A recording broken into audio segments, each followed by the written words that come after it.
So congratulations, this film is incredible. I was so sad when it ended. Like, I wanted more. Well, you have more coming. I do have more. I'm so That's a good excited. thing. Way more. I just want to start with you, Sofia, because Kora is such a multifaceted character. She's been through this wartime. She's done some terrible things, and she's trying to like repay, I think, some debts. How was it getting to grips with this character? It was such a joy to not play a one-dimensional character, to not just play a badass and somebody who kicks ass, but somebody who has something way deeper and complex to defend and to overcome, essentially. What you see in movie number 1 is nothing compared to what you will find out in movie number 2.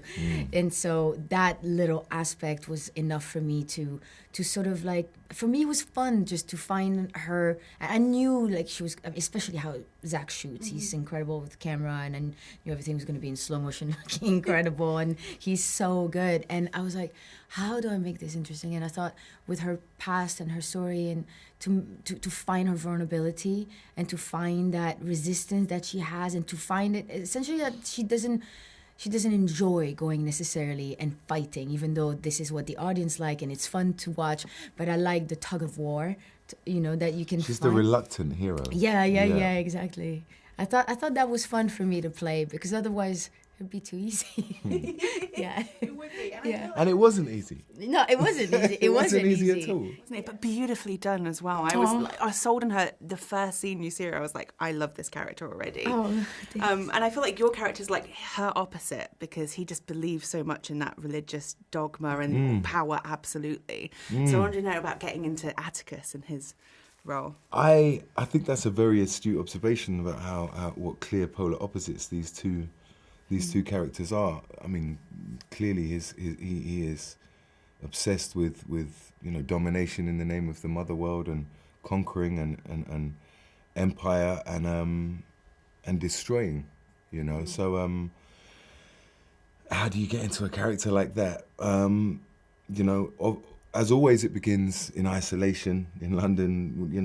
Looking at references, breaking down the script, and all of this, and really just trying to make it as kind of idiosyncratic and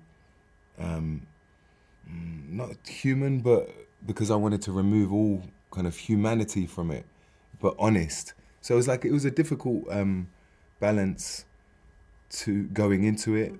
And maybe it was lucky I had 7 months to practice and work through it. I think by the end of it, I got it. Just right at the end. Yeah, right at the end. Yeah, last 2 days I was nailing it. I found out who he was. And you've got some great battle sequences together, and the choreography is so intense. How is it building those scenes together? Well, a lot of the time we build it separately, So we're working with our each other's respective stunt double. So I would work with Mel, who was Sofia's stunt double, and Sofia would work with Spider, who was my stunt double. And Mel and Spider, where would we be without them? Of course, Freddie, the stunt coordinator, and Rhian and lots of other people, but Mel and Spider they're the invisible power behind us and the wind in our sails. And obviously Zack is our fearless leader, is our director, but Mel and Spider are sort of behind the scenes directors. They're coming in saying, hey, watch your elbow when you do that, and be careful, you're too far away or you're too close. So I think that's one of my favorite parts of it. And I think it's the same for you, working with the stunt teams, wearing your PE kit, rolling around on a Sunday, messing around with them. And we did do a lot, 99% or 90% of the stunts, me and him, and it was, but you couldn't do that without them, because they have to set up the shot, they have to rehearse with camera, and make sure that everything is perfect for us once we step on set. But a lot of the time, you have a call time that is at 7 a.m. on set, and you have to bring it at that level so early on, and that space itself is quite intense. On action, you have to go from 1 to 100 all of a sudden, and also we're good friends, and so it was hard to get to that anger towards one another. So we had to build that and find ways to have fun. But it is taxing, and it asks a lot of your body and your mental also. But luckily, we are well framed, and we always go back to having fun in the end. But it is required a lot of us, out of us to achieve that. It's a lot, to maintain as an energy. There's a fight sequence in part 2, which I'm sure they don't want us to talk about too much, but we had a lot of fun on that. I'm really excited for you guys to see that too.